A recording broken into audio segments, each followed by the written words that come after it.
नमस्कार मित्रों, हर हर महादेव। कुछ लोगों का घर केमिस्ट की शॉप बन चुका होता है। उनके घर में जिस अलमारी में हाथ डालो वहीं पर दवाइयां दिखनी शुरू हो जाती हैं। यदि आपके साथ भी ऐसा है तो इस वीडियो को पूरा देखकर इसमें बताए गए उपाय को कर लीजिएगा। आपकी बीमारियां दूर हो जाएंगी और साथ ही साथ आपकी दवाइयां छूट जाएंगी। देखिए, होता क्या है, जन्म कुंडली के कुछ ग्रह दशाओं की वजह से, खास करके शनि, राहु, केतु जैसे ग्रहों की क्रूर दृष्टियों के कारण परिवार के अंदर बीमारियां सदैव बनी ही रहती हैं। लेकिन घर के अंदर एक व्यक्ति स्वस्थ होता है तो कभी कभी दूसरा व्यक्ति बीमार पड़ जाता है। इस तरह से लगातार घर में दवाइयां आती ही रहती हैं।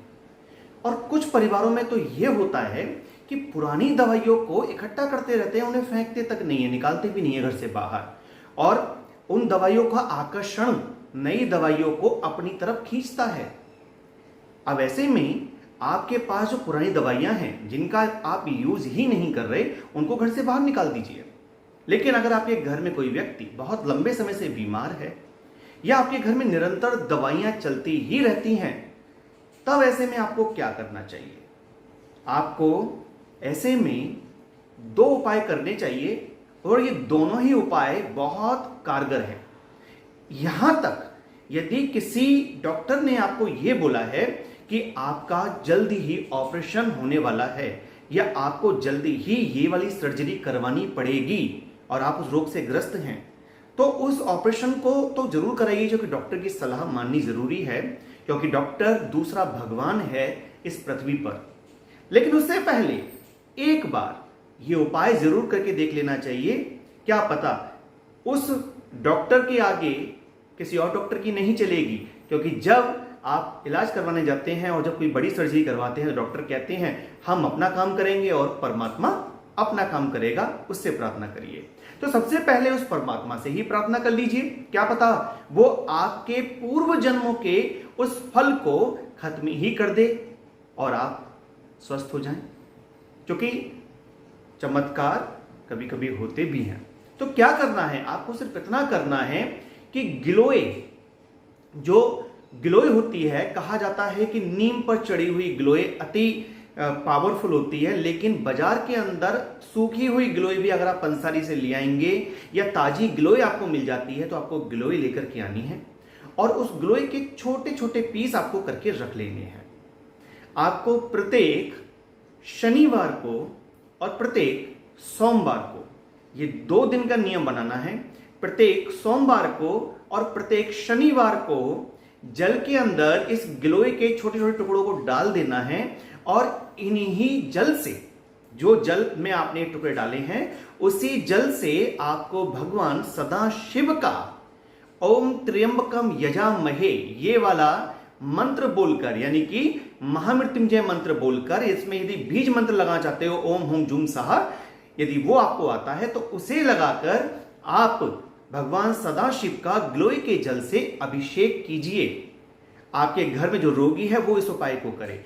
यदि रोगी व्यक्ति चलने में असमर्थ है, जा नहीं सकता है, तो परिवार का कोई भी सदस्य उसके नाम से इस जल का अभिषेक भगवान भोलेनाथ के ऊपर सोमवार को और शनिवार को करे।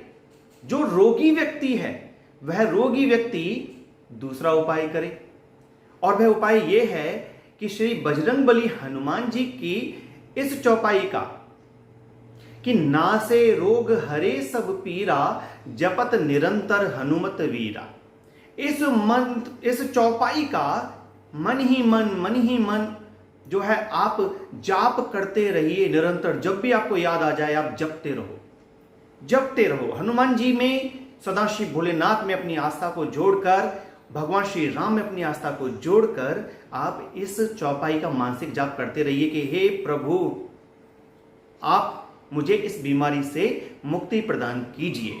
अभी कुछ दिनों पहले एक वीडियो हमने देखा था जिसमें बागेश्वर धाम में गोविंदा जी पहुंचे थे और उन्होंने अपनी आप बीती बताई थी कि उनकी माताजी जब एक्सपायर हुई थी तब वो बहुत ज्यादा रोए थे और उनके बहुत ज्यादा रोने से तकरीबन 32-33 जो है अंदर की जो है लेयर्स फट गई थी उनके हृदय के पास की, तो उनको डॉक्टर ने कहा था कि आपको स्वस्थ होने में कई महीनों लग सकते हैं, लेकिन उन्होंने हनुमान जी का निरंतर स्मरण किया और वो खुद बताते हैं कि 48 घंटों में चमत्कार हो गया उनके साथ में, और डॉक्टर ने कहा कि आप तो स्वस्थ हो चुके हैं।